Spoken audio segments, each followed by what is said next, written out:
What's good, everybody? It's your boy Server Error 405. Look, it's a podcast, and I have the greatest honor I could possibly ever have today by having a man who has taken social media by storm, but also not just an NGTTWF Hall of Famer.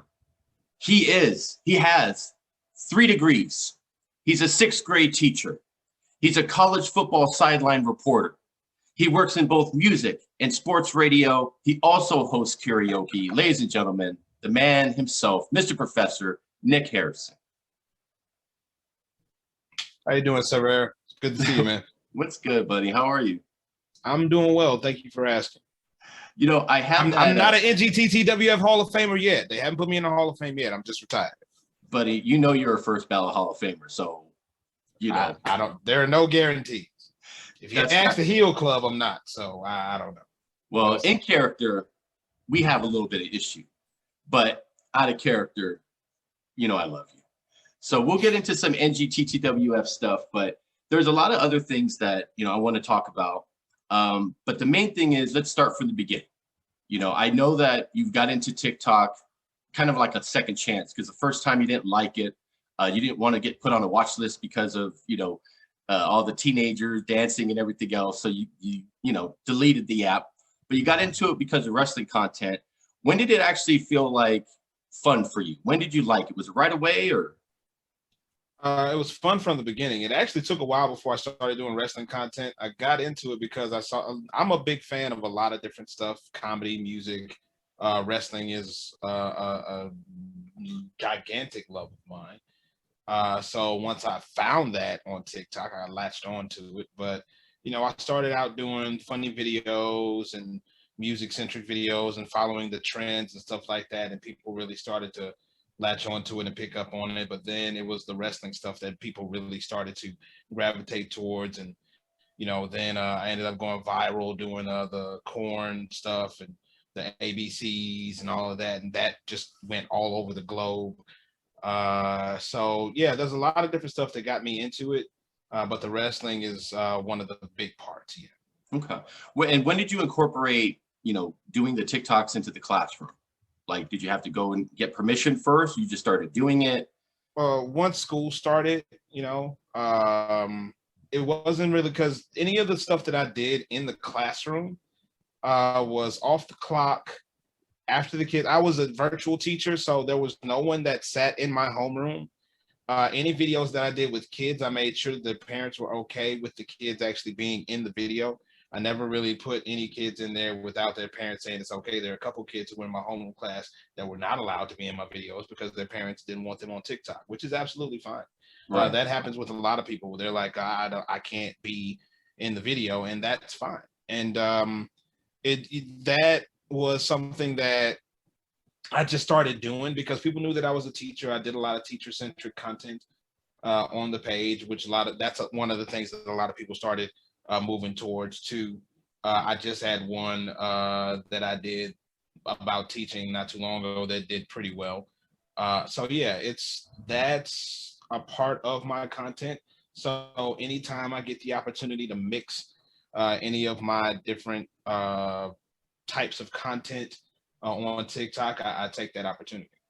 That's what's up. And when did you feel like, you started catching all the followers? When did you feel you were on to something great with the TikTok content?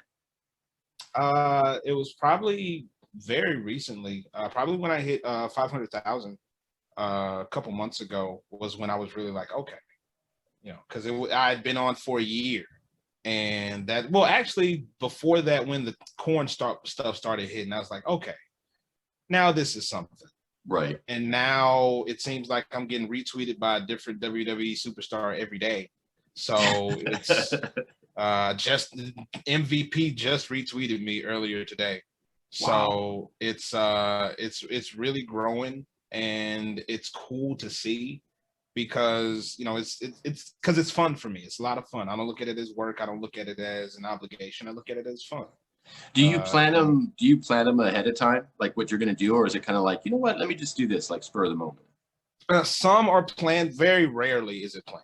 A lot of times hear a sound or I see something and I'm like, man, this would go really well with this. And I start doing it. Usually the entrances aren't necessarily planned. Somebody will suggest one. I'll find the music and I'll do it. Um, so it's mostly just spur of the moment. You know, I've got a feeling about this, so let me go ahead and do it. And now a lot of them that I put on Twitter, like the one that MVP retweeted, I did last year, but they haven't seen it on that yet. So I give them that kind of opportunity to see the stuff that they haven't seen, because a lot of people on Twitter are new to what I do. When you first started doing it, did you use any like type of hashtags? Because I know a lot of people, including myself, content creators, smaller content creators, it might take a while. You know, you might get a couple likes here and there, you know, outside of just tagging your friends and whatnot. But was there anything that you did in the beginning that helped you, like boosted you to get, you know, eyes on your product and eyes on your content? I would use like the usual hashtags, FYP, that kind of stuff. Feature me was one that I used a lot at the beginning. Um, just regular stuff. It depends on the content, man. Like if you're doing a video that features a certain song by a certain artist, you can hashtag that artist and see how many millions of views that hashtag has. And it may help to boost the content or put it in front of the right eyes or the right FYP. So it's all dependent on what the content is. The hashtag should match the content. I've gotten to the point now where I don't always put hashtags on my stuff because it doesn't necessarily need it. But when you're trying to get eyes on it, it's good to incorporate the hashtag with the content. So whatever it is you're putting out there, you want to make sure to put the correct hashtags to help it. And it doesn't hurt to use one of the trending hashtags, the ones that have like the thumbs up next to it or whatever. Right. Put that on there and it might put it in the right place at the right time. Now, a lot of wrestlers have been retweeting, and it's great to see, just because of the NGTDWF, you know, community, just seeing like one of our own just getting there into the business that deep down we all loved and want to be in at some point. What's the one wrestler that's retweeted you that made you mark out the most? And what's one that hasn't yet that would top that? Shawn Michaels was huge when I did the zipline video that ended up on like Bleacher Report and all over and stuff, which was really cool. But Shawn Michaels retweeting that meant a lot to me. That's huge because he's one of my top 5 all-time guys. So for me, for Shawn to retweet that was something super special, and it really started the ball rolling on a bunch of other superstars. They saw Shawn retweeting. It's like, oh, well, he did mine too. So let me retweet it. Because there's been a bunch of, you know, Shayna Baszler, just all, I've lost, there's a bunch more that have retweeted and liked and like reached out and DM'd and been like, man, you're awesome. This is incredible. Thank you for doing all of this. It's really, really, it's dope, man. And but Ric Flair would top them all. That's the guy. He's the number one for me. So if Ric Flair were to retweet, comment, something like that, that would be, I could retire. I quit because there's nothing. I wouldn't be. I've reached my goal. So what else am I going to do after the GOAT, the greatest of all time? See, maybe Cena. Maybe Cena too. Cena would be awesome too, but I don't know if that will ever happen. So you know, it's a few months back, I got into a very friendly, heated debate with Heel Hugs. Shout out Heel Hugs, who runs the NGTWF for people who don't know, about who's the GOAT. I'm a Flair guy. He's a Jericho guy. So I know Hugs is going to be watching this because we've been talking about this in the community. What is the reasoning why Flair is better than Jericho in GOAT status? Throw the championships out, because you know you could talk about 16-time world champion as much as you would want. But I don't think that John Cena is in as many GOAT conversations as Ric Flair, Chris Jericho, and others. And he's got 16 world championships, possibly 17 after SummerSlam. We shall see. But I don't think he's in the same kind of conversations as these guys. I am 40. I'll be 41 on Friday. That's who I grew up watching. So for me, GOAT status for me, as far as Ric Flair is concerned, deals with a couple of different factors. One, in-ring acumen. Two, ability on the stick. Three, longevity. And four, influence. Because if you're going to put Chris Jericho in the conversation, you have to understand how much of an influence Ric Flair and his gimmick and everything that he did is to guys like Chris Jericho. Because to do the things that he does, it's impossible to say, to me, right. Chris Jericho may not feel the same way, but to me, like, honestly, you know, he may be like Ric Flair had nothing to do with anything that I have, and that's absolutely fine. But to me, I see a lot of the kind of stuff as far as getting heat from fans and, you know, promo ability and stuff in ring. I see a lot of what Ric Flair and guys like Flair and Piper and predecessors to Jericho, you know, how they influenced what he and others of that generation of wrestlers are able to do now. You know, Ric Flair, to me, is his influence on the industry is part of what makes him a GOAT or the GOAT. That is because of what he's been able to do to influence others. Because we may not have seen Triple H the way that he was towards the twilight, the ending of his career. Randy Orton, Batista, other guys that were able to like John Cena, other guys that were able to sit under the learning tree of Ric Flair, you know, and what he was able to do to influence the business and the industry as he's been able to, you know, and then when he went to TNA and was able to influence those guys there. And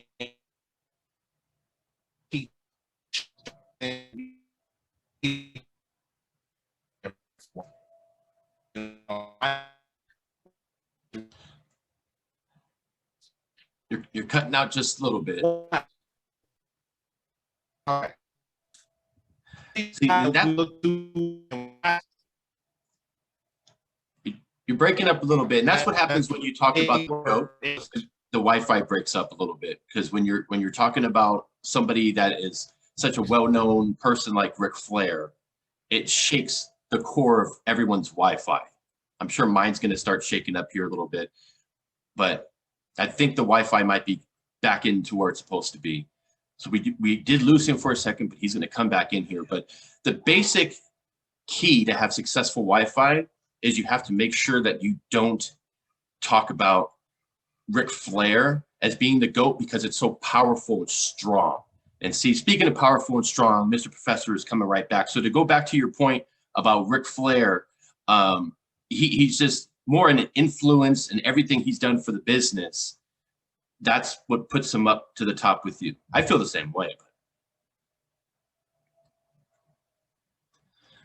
We got you frozen again and no sound. But that's okay. It takes some time. It's stability a little bit. It's the stability. Go ahead, Nick. I think we're good now. I think. We'll see. Terrible. My Wi-Fi is not the GOAT, as you can see. Not the GOAT. That's okay. So is Jericho even? Where's Jericho? Is he a top 5 guy for you? Top 10 all time? Like where's he at in your list? He's top 10. He's top 10. And he's, for me,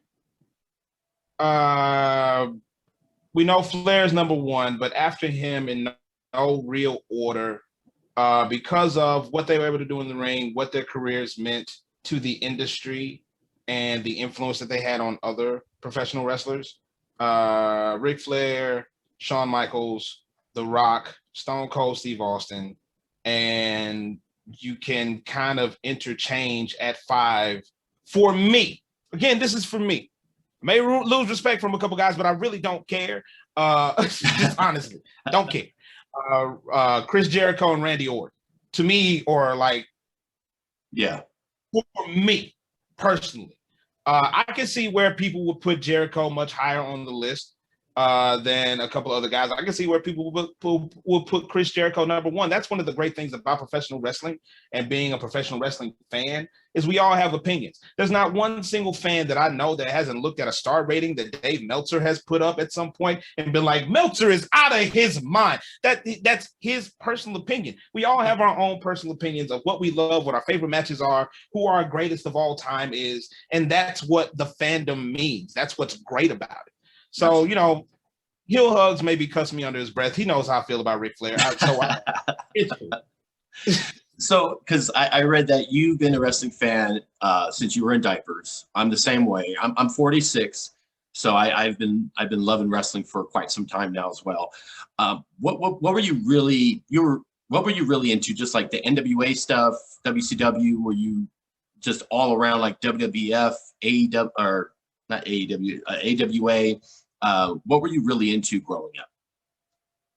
Well, I am from Louisiana. I live in Louisiana. I grew up in Grambling, Louisiana, and I used to sit and watch wrestling with my uncles and cousins, and we were all NWA folks because, you know, that's the South. You know, that was part of the territory. And NWA, just that was a big one for us. Watching it on the Superstation, TBS, 6:05 p.m.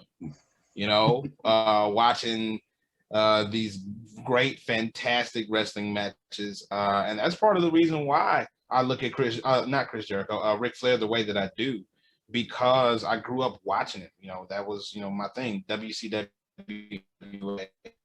a little WWF, WWE, became more WWF, WWE as the years went on, especially during the Monday Night Wars. But I was switching back and forth like everybody else, watching Raw and Nitro. Having watched parties in college with my friends, going back and forth, seeing what's DX doing. Now let's see what the NWO is doing now. So WCW, NWA was what I came up on. But as witnessed by all the videos and all the tweets and Instagram posts and all that, WWE has kind of been at the forefront, but I still love all of them. I love WWE, I love AEW, NWA, Impact, NJPW, all that stuff. I watch it and I love it. I always all that. I always felt like growing up, like the NWA stuff felt more like it was real. Like it felt more believable because when you went to WWF, then it was just like, Hulk Hogan, it just seemed cartoony, but like Flair and just the big gold belt, it just even Sweet Charlotte, like it all just felt like, these were the athletes. This is the real stuff. And then the other stuff in WWF was just kind of cartoony, Doink the Clown, all the cartoon characters and gimmicks. That was the one thing that I really loved about professional wrestling was kind of blurring the lines. That's even with the promo league. And for people who aren't familiar with the promo league, the NGTTWF, it's basically like an E-Fed. We do the wrestler interviews just like you see on television, but they're judged. And Mr. Professor is one of the greats, if not the greatest. Some people will call him the GOAT when it comes to NGTTWF. So, there's one of those things. I really wanted to have a match with you. It feels like everybody that I wanted to have a match with, like my main guy was Lou Nonsense, because he's the one who got me into TikTok, just like everybody else. And then I really started getting familiar with people, saw you, and I was like, okay, I would love to have a match with him. And then you retire. I'm like, shit, I have a few good lines that I wanted to use, and now I can't. I have to just wait. Is there ever going to be a time that you will come back, maybe for a one-off or something? No. Never? No. Never? No. And this is on a day where the news breaks that CM Punk is gearing up for an in-ring return, and he was the one who said never, never, ever. But I know, as far as NGTTWF is concerned, no. Now you may see me pop up and do a promo every now and then on TikTok, as you saw the other day with the Stone Cold Steve Kyle guy, who that's actually a buddy of mine, and we We talk back and forth a lot. And I'm exclusive in a promo league on Facebook. So if anybody from NGTTWF is looking to face me, you'd have to go there. But as far as NGTTWF, no, because at the end of the day, it just started it didn't feel fun anymore. Not that it wasn't fun, because it was, but I didn't have the same zeal for it as I did when I first started and when I was coming through and facing all the guys. I think everybody in NGTTWF, especially a lot of the veterans who started from the beginning and they were still learning how to do all this stuff on TikTok, and now they've become some of the better promo artists in the league. Deshaun Steele is one guy that comes to mind for me that has really grown and improved. Remy, Nabil, these guys are all. I love Prince Primal. Prince is like the juniors kid. Yeah. Mm-hmm. I love him. He's so good. There's a lot of guys. K-pop, for one, that I love. K-pop is my guy. Yeah.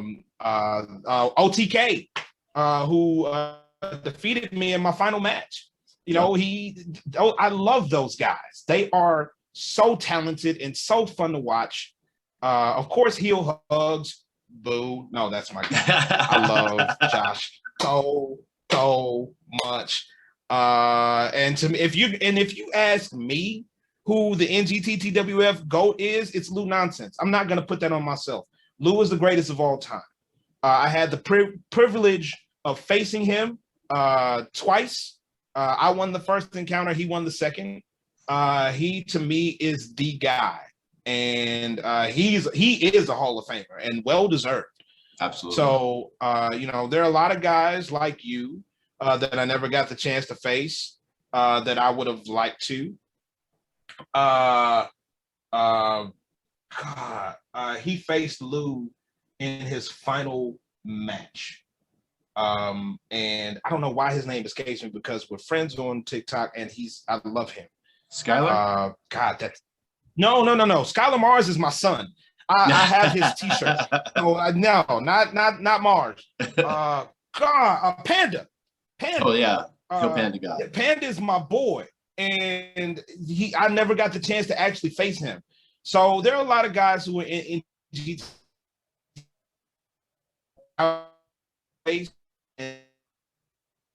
If the question is, would I ever come back to NGTTWF even for a match? No. Okay. Good to know. So I love NGTTWF. I love these guys, but no. I'll keep my promo to the side just in case. I'll just keep that to the side.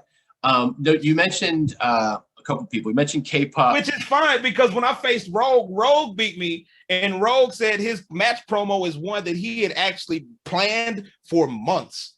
So that's not a new one. Like that meant a lot to me. That was a lot of respect to say, I've already planned my match promo for you, and that's deep. So I appreciate it. There's a few guys that I'll think of some things and I'll write a little something, because I write my match promos, and I always feel like that's the best way to do it. I don't memorize it or anything. I have the points that I want to say, and then I just kind of ad lib with the emotion and everything else as I go. And it depends on if Mr. Him is doing it, because that guy, you never know where he's at, but he's on vacation. I have never, ever written a match promo. I've never written a promo. I've never put a pen to paper for a promo. I've never typed anything out. I've never written a promo. It's always just turn the camera on. What do I want to say? Let's say it. Never written a promo. Do you already know what you're going to say, like during the week, or do you just at that moment, match day, this is where you're going? Do you have like a direction for the week that you're going to go? There are thoughts. Like, you want to build a story, through your hypes and yes, I said hypes plural for everybody's, well, he just does. I'm sorry that I didn't post 15 promos a week. My bad. But you plan out what you want to say during the week. But when you turn the camera on, you let it flow. And it was just something, because this is something that I love to do. I've worked in professional wrestling for years as a manager, commissioner, ring announcer, referee, set up the ring, all this stuff. Like, the business is something that I had always wanted to be a part of, and somebody gave me the opportunity to do it, so I jumped at it. And they saw my love for it, and they recognized from what I did on radio at the time, because I worked at the time when I started, I was working for ESPN radio, and they, he was like, I want you to come in and be a heel manager for me. So like I've tried to tell guys, I started my career as a heel. I may have never been a heel in NGTTWF, but heel blood has always ran through my veins. Yeah. So it's just, as a matter of fact, the league that I'm in now on Facebook, I'm running heel. So it's just, that's one of the things that I've all, that's why I love Ric Flair. My favorite have always been, for a good portion of their careers, the bad guy. Because I love it. I love what Roman Reigns is doing right now. It gives me life to see him do this. Acknowledge me. That's my thing. So it's always been a feel thing for me. What am I feeling at the time? My favorite match of all time were my favorite match promos, or my favorite promos that I did for a match of all time would probably be my match against Pierce Austin, where I was defending the TikTok World Championship, because that was, at that point in character, I truly despised Pierce Austin. Yeah. So I would go for the jugular against him. But most of the guys that I faced in GTWF, I genuinely liked in and out of character. So, I would have to kind of muscle it up face-wise to get the promos that I needed to get for those guys.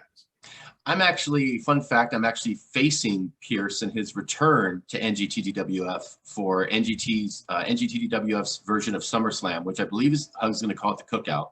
So I'm booked against Pierce. That's one of the 2 matches booked so far. Any advice? That was the event that I won the TikTok World Heavyweight Championship last year. Was at the SummerSlam event. So yeah. So do you have any advice for me against Pierce? Let the hate flow through you. Don't use his words as fuel. Okay. And that's with any opponent. Use what they're saying about you as fuel. Let it affect you. Let it anger you, and let that intensity show in your promos. Let the intensity, let that fire show, but don't get too riled up to where you can't be understood. Right. You want to be understood. You want to be heard clearly. You don't want to go too fast. You want to enunciate, open up your mouth, say words, be fun, but also be cruel. Really just go for it, because he's not going to hold anything back. There will be nothing off limits. He's going to go for it. And so you got to go for it too. Well, the good news is I love to shoot. So if anyone's watched my promos, especially recently, I could be pretty mean. So I picked a good opponent for the Cookout. So what is some kind of piggybacking off of what you just said? What's some advice for people who are just starting out in promos, not necessarily in NGTDWF, but people who are just want to get involved somehow? What's some just basic starters to get the new people on the right track? Don't stress. Don't let it wear you down. Don't let it get to you. And always remember, rule number 1 in the eFed/promo game, which the majority of eFedders that I have seen do not adhere to this. It's a game. Look at Uncle Prof when he's talking to you. It's a game.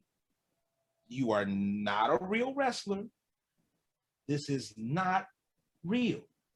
To quote Holden from Clerks 2, we're talking about fictional characters. Fictional, not Clerks 2, Jay and Silent Bob Strike Back. We're all talking about fictional characters. Fictional characters. It's not real. Like, y'all take this stuff to heart and then get super mad when you lose. I never, in my entire eFed career, never once complained about a loss. Never. Because it's a game. It's supposed to be fun. These people in life are your friends, or they're supposed to be. Don't stress. It's a game. It's fun.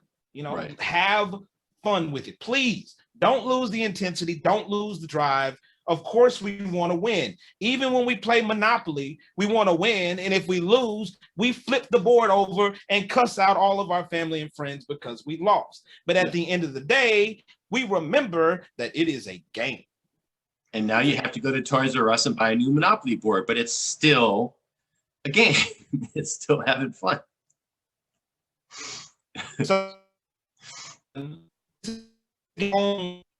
don't let it sweat it. It's a game. Fun of what it means for you status wise. And say that being the heavyweight champion didn't help out with like viewership and follows and stuff like that, especially having a belt to go along with it. But it's a game. And you got to keep that in mind. Number one, remember, it's a game.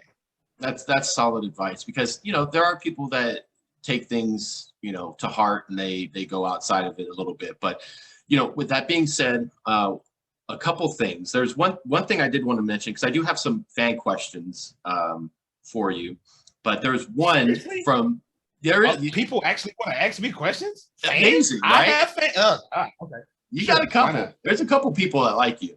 But one thing I did want to mention, because of course I went to the community, and K-pop, he just wants to know, can you say the F word? Not here. Catch me in Hug Stream, and I'll say it then. But no, not here. No. Okay, we'll get to other fan questions. I had to mention that because you did mention K-pop, and you mentioned your last promo against OTK, which was phenomenal. And because you won't say it, I'll say it. It was fucking phenomenal. It was obviously one take because, you know, you ripped your shirt, you're on the train tracks, you could hear the train. What was legit train coming on those tracks? It was. Like, it was no sound. It's not a game. It wasn't added sound. You could tell it was a train on its way. So what was the backup plan in case maybe you stumbled on a word or it didn't go along after you like ripped your shirt and everything else? What was the backup plan if it didn't go off on the first take? There was no backup plan. There's no backup plan. There was no backup plan. It was one take. There was no backup plan. Do you always one take? Are you a one take guy? For the majority of my promos, yes. They're one take. Get in front of the camera, press record, do that thing, dip out. Okay. How about for the content stuff? Other content? For the other content, not usually. Well, no, that's not true. A lot of them, for the most part, are one take. Like the entrances and stuff, they'll be one take. Sometimes I'll nail it in one take and then just do it again to see if I can do it better and, you know, improve on what I already did. Because I just, you know, I strive to nail it when it comes to the entrances of professional wrestlers, because it's respect to them, you know, to show them I see what you're doing, I love what you're doing, and I want to acknowledge it. Okay. Now, going back to the wrestling talk, what do you feel is the best era in wrestling, in pro wrestling? It's apples and oranges, man. I hate answering that question. If you want my favorite era in wrestling is, I'll tell you right now, it's Ruthless Aggression. And a lot of people will say, oh, Attitude Era. Go back and actually watch Attitude Era, because we remember Attitude Era from the eyes of how we saw it when we were that age. Yeah. But when you go back and actually watch some of that stuff, there wasn't a lot of great wrestling in Attitude Era. It was more like gimmicks and segments that we remember and love, which is absolutely fine. Those are our moments, and that's what we love. But for me, I love Ruthless Aggression because it was you still had some of your favorites like Ric Flair and Triple H and Shawn Michaels and a lot of these guys, but you also had at the time, new generation of guys that was coming up, like your John Cena's and your Batistas and your Randy Ortons and your Christians and your Edges and some of these other guys who really started to come into their own and become the Hall of Famers that we know them as now. Yeah. My favorite professional wrestling match of all time is a Ruthless Aggression match. And it was Shawn Michaels versus Kurt Angle at WrestleMania 21. That is my favorite singles match of all time. Loved it because it was pure wrestling. And it was back and forth, catch can style type stuff between two of the greatest of all time. So it was really cool to see that match. And if you remember that WrestleMania 21, Edge won the Money in the Bank briefcase. John Cena became the WWE champion, and Batista became the world champion. Yeah. Like that WrestleMania was a turning point for the company because you saw your faces for the next 10 years, were right there. And, it really did a lot for the business. And it did a lot for WWE. So, I can understand where people would love other eras. But I even did a video. I even did some content months ago where I was doing hot takes. And one of the hot takes was me preferring Ruthless Aggression to the Attitude Era. Nothing against the Attitude Era. It's just sometimes it's just misremembered. It's true because I like going back, just watching just old clips of Attitude Era. But when I watch old episodes of Raw during that time, you get the oddities, you get a lot of just goofiness outside of, hey, Stone Cold's going to be on later tonight.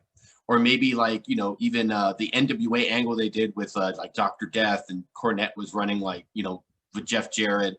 Some of that stuff was pretty interesting at the time. But for the most part, outside of Stone Cold, The Rock, Triple H, the main eventers, the era itself wasn't good. But those top stars blended into the Ruthless Aggression, which built stars like John Cena, Edge, and everybody else you named. So, yeah, the Attitude wasn't as good as people will just remember it to be. Yeah. Same with the NWO. Ruthless Aggression still had your guys. It still had Stone Cold. It still had The Rock. It still had The Undertaker. It still had you guys. Brock Lesnar. A lot of people, because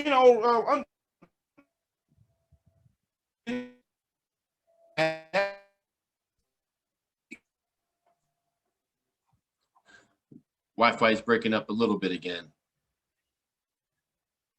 The Ruthless Aggression is on your Wi-Fi right now. I think that's the Ruthless Aggression. Yeah, very true.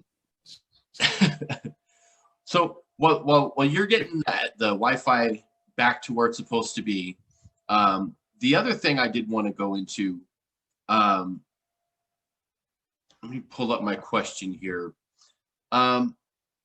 What's the one thing that would make you, and maybe you won't because you teach sixth grade, what's the one thing that would make you step away from that to do full time?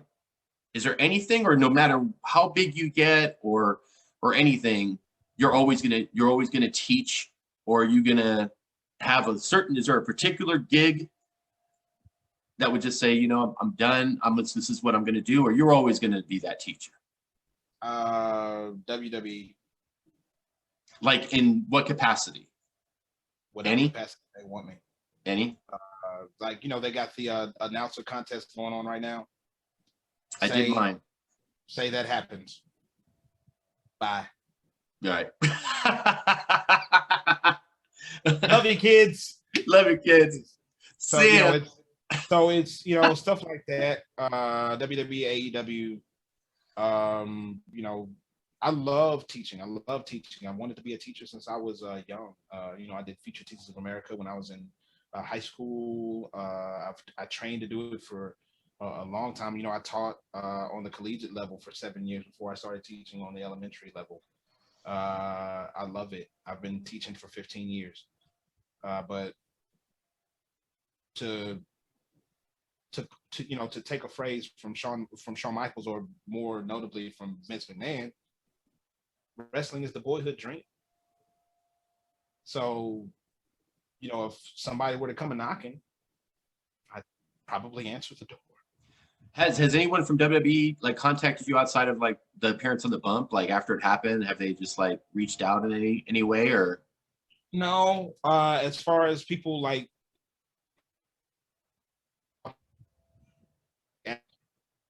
work or something like that, no. I still keep up with the guys from the bump. I talk to them all the time. Ryan, Evan, and Matt.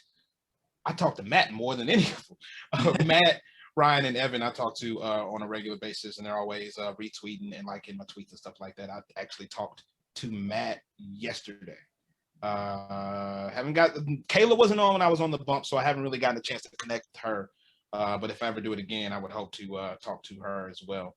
I have gotten messages from people in AEW, like Nyla Rose said that I was probably her favorite account on Twitter. So that's what's up. Cool. And I've had a back and forth with her in the DMs. You know, Nia Jax, she and I kind of replied to each other on one of my videos on TikTok, and you know, there's that whole thing.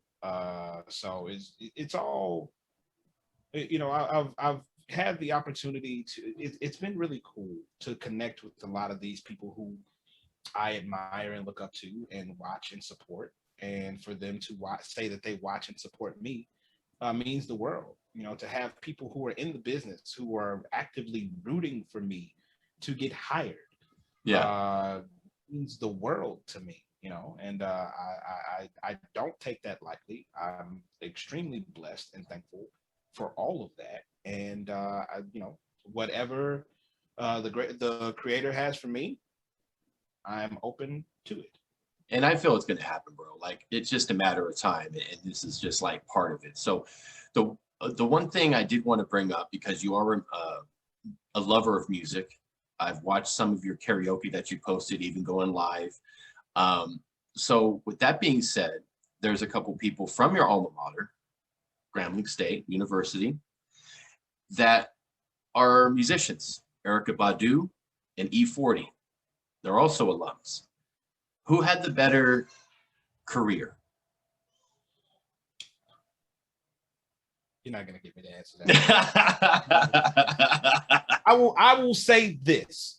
First of all, you left off Mystikal because he went to school at GSU as well. Didn't know that. I didn't know that. Mystikal went to school at GSU, and you also had some famous actors and such like that who went to school at Grambling.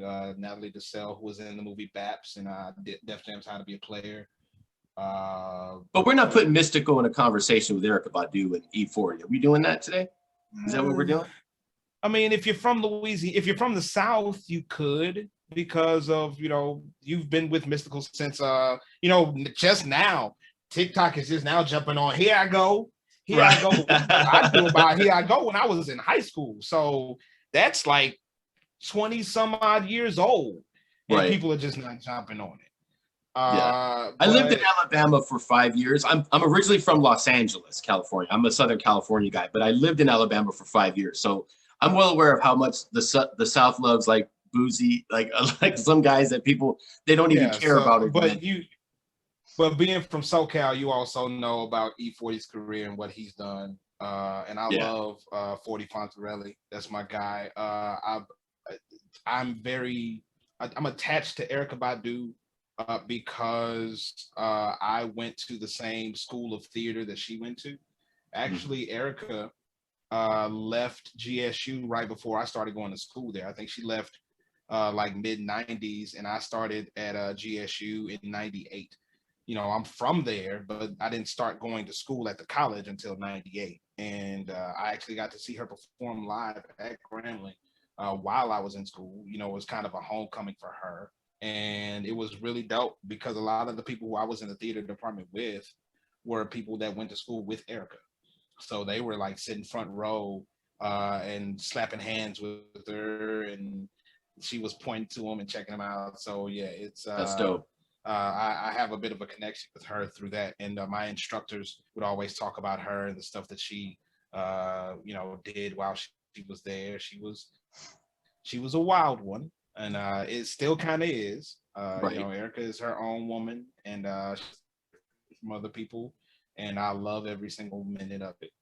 Absolutely. But they're both fantastic artists and both people that I admire and enjoy. So I'm not about to sit here and answer. That is a gotcha question if there ever was one. Absolutely. I mean, you know, there's all the verses and stuff going on, you know, lately. So I just, you know, throw that in there. But sticking with Grambling State University, they're also famous with their marching band, Mighty Tiger. Yeah. Would you ever do any type of TikTok with them? Of course. I love the Tiger Marching Band. I love them, world famed.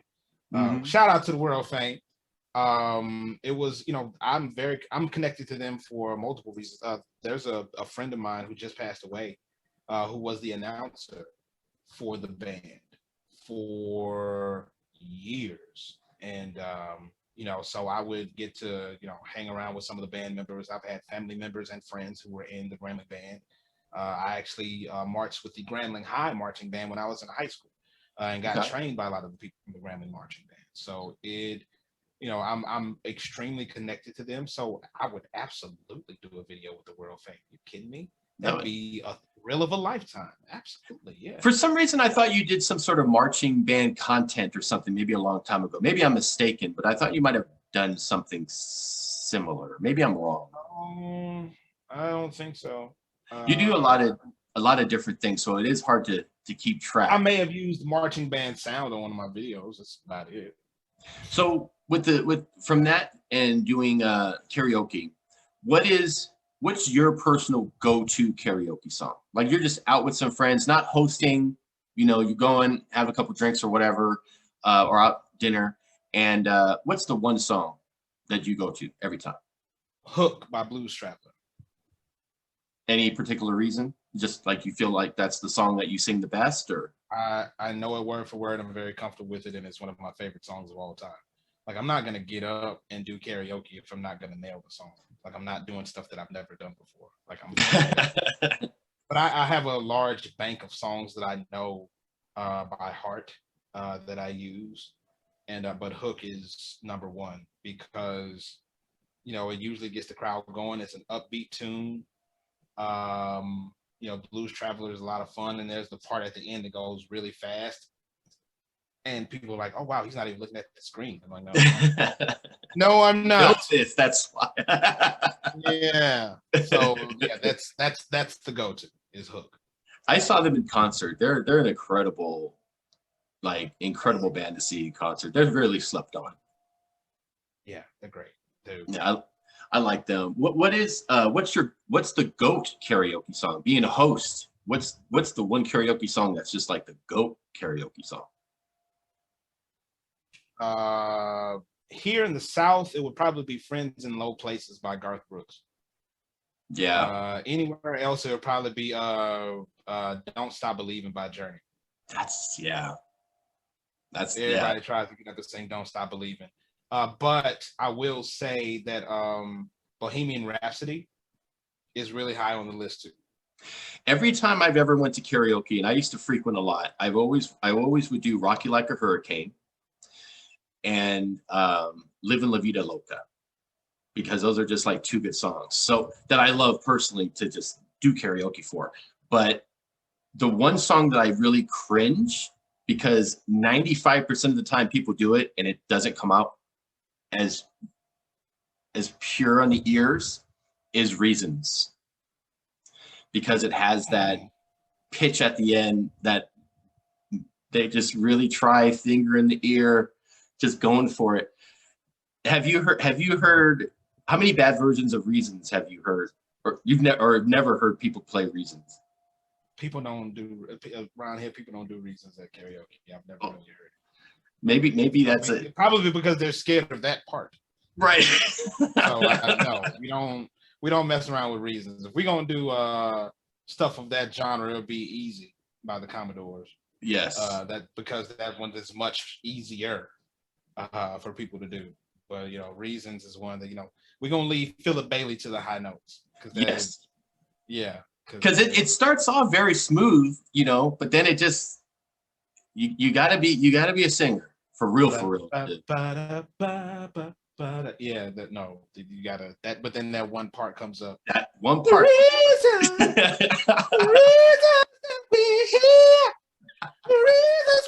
Yeah, no.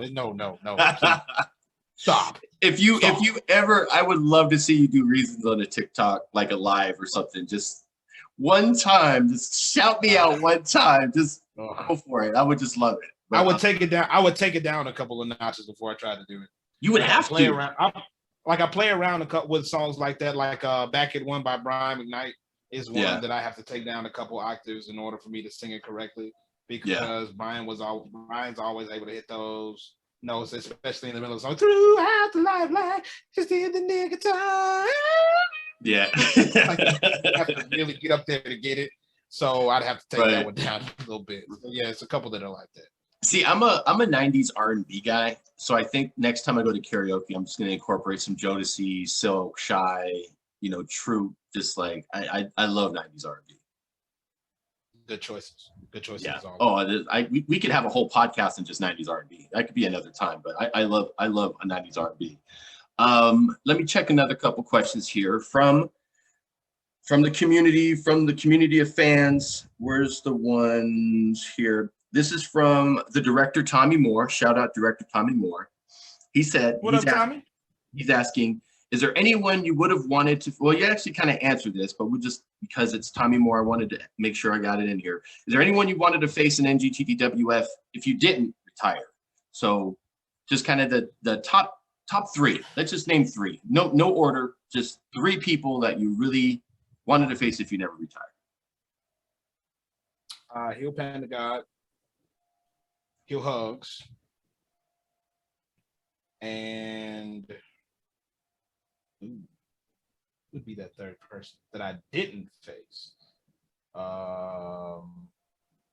Deshaun, because Deshaun asked for a long time for a match with me. Like he would there were a lot of guys that tried to call me out numerous times and would at me in videos like, let's do this. Like Crispy would come into my lives asking for a match. Dudes were on it, know. So, but Deshaun would be that third one, just because he wanted it for so long, and that would be a cool one for me to face him. That would be dope. So we got another one here. Infamous Joey Irving. Shout out Joey Irving. What up, Joey? Ask him what his thoughts. Boy. That he's a cool guy. Everyone loves Joey. That's my dude, man. I love Joey. We talk all the time. I said, ask him what's his thoughts on the overall current wrestling product and where does he see wrestling being in 5 to 10 years down the line? I think that wrestling right now as an overall product is in a good place. Could it be better? Absolutely. Across the board, it could be better. But I think it's in a good place now, and I only see it going upwards now that we have fans back in the stands and TV is good and they're able to actually go on the road for shows again. So I see it as a good starting point. I feel like quarantine and COVID kind of made the business as a whole hit the reset button. Yeah. And now that we're back to a place of where we were, say, 2 years ago, we can build on it and continue to make the product better. And I think that's what they're trying to do on all fronts and in all companies. So I think it's in a good place now, and I only see it going up. Absolutely. So we got Casper G. Good question, Joey. Casper G. Shout out Casper G. He said, "Yo, Mr. Professor, being a teacher being a teacher, do any of your students see your promo related things? If so, what do they think of them? For the most part, the ones who actually see the promos like them because a lot of the kids are wrestling fans, so they dig it. No one has asked me to cut a promo on them in class as of yet, probably because I cut promos on them anyway. Right. Have you hurt any kids' feelings? Have you caught them like a tomato or anything, or have you done anything? Dude, I don't do that. We don't go that far. We don't go that far. But it's the majority of the kids, the content that they see, they like it. It frustrates them that I'm TikTok famous. I wonder how they're gonna feel when I get back and I'm verified. Right. Because I wasn't verified at the end of the school year, but I am now. So it's gonna be funny. It's gonna be interesting to see what they say when I get back. Or they're gonna treat me any differently. Right. Who do you feel, when going back to NGTTWF, who do you feel is your greatest rival? My greatest rival? Yeah, in NGTTW. Yeah. It was Lou. The story that Lou and I built, when we were facing each other, I had just come off of, I lost to Sandy Ravage, and I lost the tag team championship tournament thing that they were doing to Heel Hugs and Matt Thomas. Right. So coming off of that, I went into the thing with Lou because they were telling me, like, people were messaging me. They were like, "Hey man, Lou is, he's noticed you and he's taking a look at you." I was like, "Really?" Because at that time, Lou was higher than me in follower count. Lou was the guy. So I saw that and it was like, wow, because Lou inspired me. So I was like, wow, that's pretty dope. So I cut a promo and I said 3 words: "What up, Lou?" And I had a response and a match for the TikTok World Heavyweight Championship. And at the time, I took a match, which a lot of people were like, "Are you sure you want to do this?" I took a match in between that with Titus, and it was a likes battle, and it was one that I should have won easily because of my follower count at the time compared to his, but I didn't, and it really showed me a lot. And I'm very thankful to NGTTWF and to Titus for that match because it really showed me. I won the match, but it wasn't, and Heel Hugs even pointed it out. It wasn't as commanding as it should have been, and it needed like some like duets and retweets not retweets, duets and Right. posts to point it out and be like, "Hey, go like this video," in order for me to kind of come out on top. I ended up winning by a good bit, but it was close for a long while. Yeah. Because at the time my promos didn't really do well at all. Now the last one that I just did, I think if it hasn't hit 10,000, it's gonna hit it here soon. And at that time, promos hitting like that was unheard of. Yeah. Unheard of. And it's to the point now where I have one that I think is over 100,000 views. Wow. So it's, and I think it was a hype. Even I don't even think it was a match promo; it was a hype.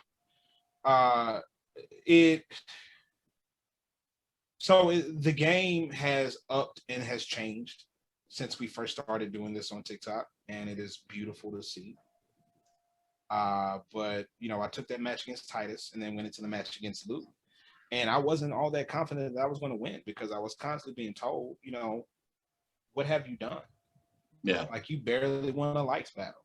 And if you go back, like, Hugs did that video and then I duetted it after I won the title, and all I did was laugh. I was just laughing the whole time while he was saying all this stuff about, you barely won a likes battle, and you've lost every championship match that you've had since you've started doing this,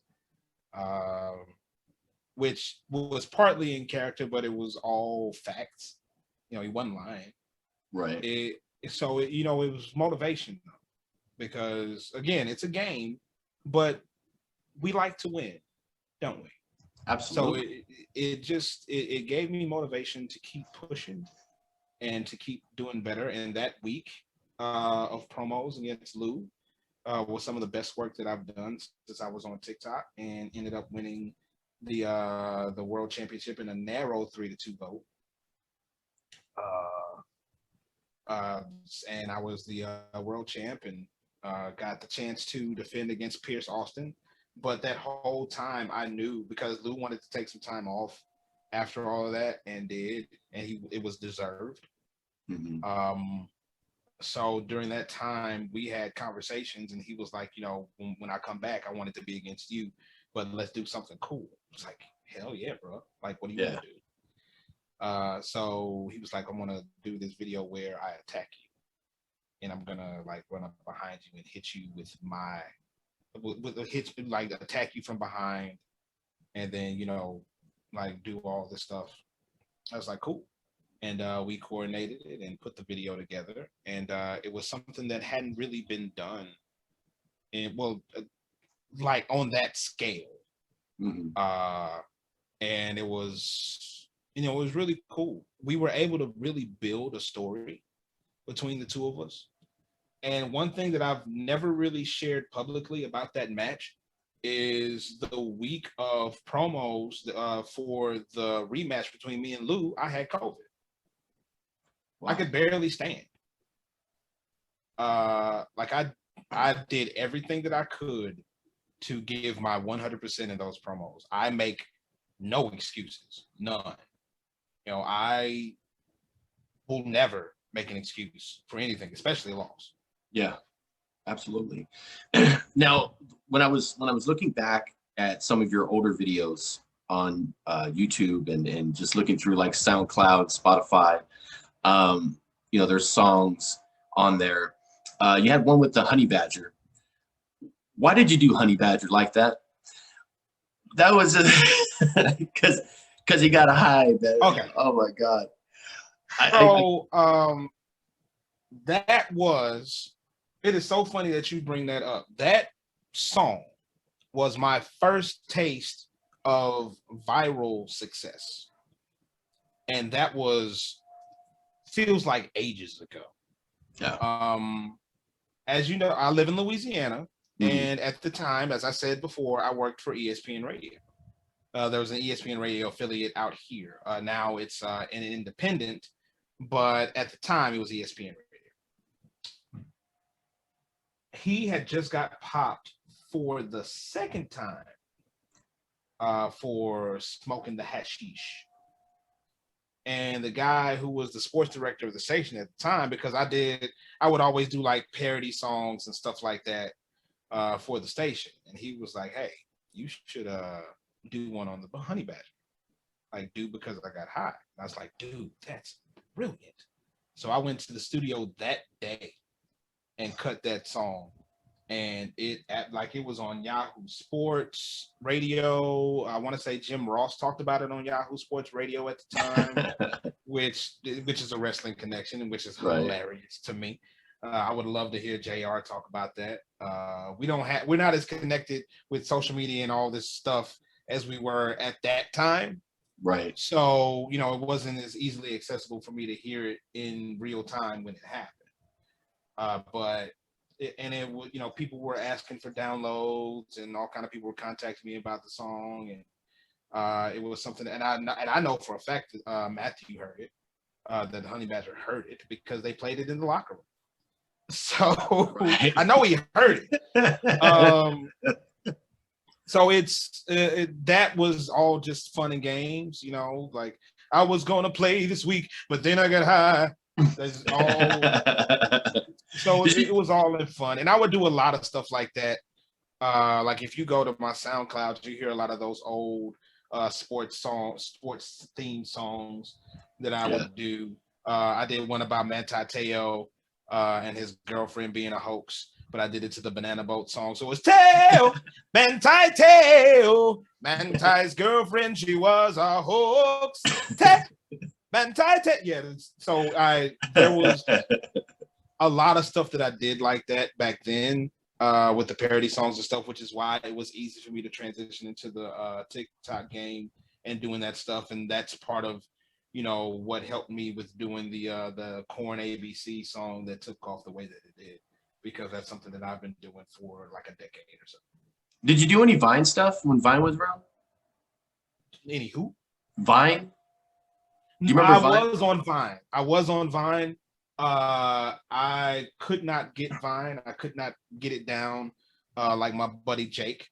Pizza Beard Party. Shout out to Joe Howell, my dude. I just could not get it like he did. But I was on Vine for a little bit, and it was fun, but I gave up on that real quick and moved on to, I don't know, I guess Twitter or something. And I'm just now getting to the point where people are on Twitter like, hey, this guy's cool. Yeah. Now, when I was doing all my research, I found all the videos where you had no beard, and it threw me off. And it was like the introduction, like your first video on your YouTube page. So I posted in the community. I said, I'm doing some research for my interview today, and this is what I found. It doesn't even look like Mr. Professor. And someone in the community said, green light. And I said, green light who? They're like, the person impersonating Mr. Professor. And everyone was like, that is Mr. Professor. And he's like, oh, never mind then. So what made you decide to keep the beard and keep that as a look? And would you ever shave it? I'm gonna answer the second question first. No, just no. Never. No, this is part of my anatomy. That'd be like chopping off my hand. Like no. We go together now. That's yeah. No. We keep doing this is it. I was encouraged by a friend of mine to grow it out. The friend that I was talking about who passed away a couple weeks ago. He inspired me because he was a beard aficionado and had a big, long, luscious beard. He's like, you should grow it out. Because at the time I had like a goatee, but he was like, you should grow your beard out. I said, okay, cool. So I started growing it out, and I kept it like short. But then later he was like, dude, just let it grow. It was inspired by him and a couple of friends of mine who were beard enthusiasts. They were having a beard competition. It was right before the pandemic. As a matter of fact, right before lockdown, they had this beard competition that I was in. They were like, you should, and they told me months before, start growing it out now so you can actually enter the competition. And I liked the way it looked, and I kept getting compliments on it, and it's a part of the brand now. So yeah. This is the thing. because without it, you look exactly like Randy Jackson. Like exactly. Pretty much, dog. Yeah. Yeah. I heard that a lot. Yeah, dog. Because I actually had hair on my head and no hair here, so I looked a lot like Randy, and I was a little bit more rotund. So yeah, I had a big Randy Jackson look back then. So what's next for Mr. Professor? What do you have? You have anything super secret lined up that you want to share, or what you got going on? I'll be at Sam's Town Casino August 14th and September 4th, performing live in Shreveport, Louisiana. I'm recording for another podcast tonight, and I'll be recording for the one that I'm really excited about, the Wrestling Wind Down. We record August 1st for that one. Still doing my thing for the WWE announcer contest, and we'll see how that shakes out. School starts second week of August, so we're looking forward to that. I don't know if that's really an announcement. Okay. What's next for me is creating more content, reaching out to more people who follow, brightening more days, bringing more smiles, and continuing to be great. Absolutely. And I want to thank you for taking the time out of your busy schedule to do this podcast with me. You are really like an inspiration to a lot of content creators here. You're a very motivational guy. It's good to get like that positivity, whether you're a wrestling fan, you love music, or whatever it is. It's like you hit all the right marks for everybody. And I just want to personally thank you from the entire community of NGTDWF and just content creators in general. Just thank you for everything. We really do appreciate you. I really appreciate you asking me to come on. I've truly enjoyed myself. I could talk wrestling all day. Oh yeah. But to be a part of this and to talk to you and to reach out, especially to my guys in NGTTWF who I still love dearly, even though I'm not, I don't perform anymore, but I'm still connected to you guys. I still get the Discord notifications and messages. Like that's nothing new. That's 95% of the notifications that I have on my phone. It's always been. Is all this stuff going on in Discord at all hours of the day and night. Y'all don't sleep. But being able to connect with you guys and to talk to you guys has always been a joy, and it will continue to be. And just because I said I'm never coming back as a performer doesn't mean that I'm not going to be here for you guys, especially for my brothers in the future. I love you guys, and I appreciate you having me on. Thank you so much for that. And where can everybody find you on social media? Twitter, Instagram, TikTok, as you know, Mr. Professor 318. Also, there's the fan page on Facebook. Search the Professor Nick Harrison there. There's also Mr. Harrison Says, which is my YouTube page. You can find that there. And although I think that may have changed to Mr. Professor 318 too on YouTube. So make sure you go and check that out. The SoundCloud page. If you go to the link tree in my bios on Twitter, Instagram, and TikTok, you will see the links to all of my stuff. And we will have new Be Great t-shirts in stock soon. So Just be on the lookout for that as well. That's what's up. Well, again, thanks, Nick, for doing the show. And everybody, thank you for watching and also listening on all the platforms. Look at the podcast everywhere on social media. Thank you, Nick Harrison, for joining us. Thank you guys for listening. Enjoy the rest of y'all day. Be blessed. Have a good one. Thank you, guys.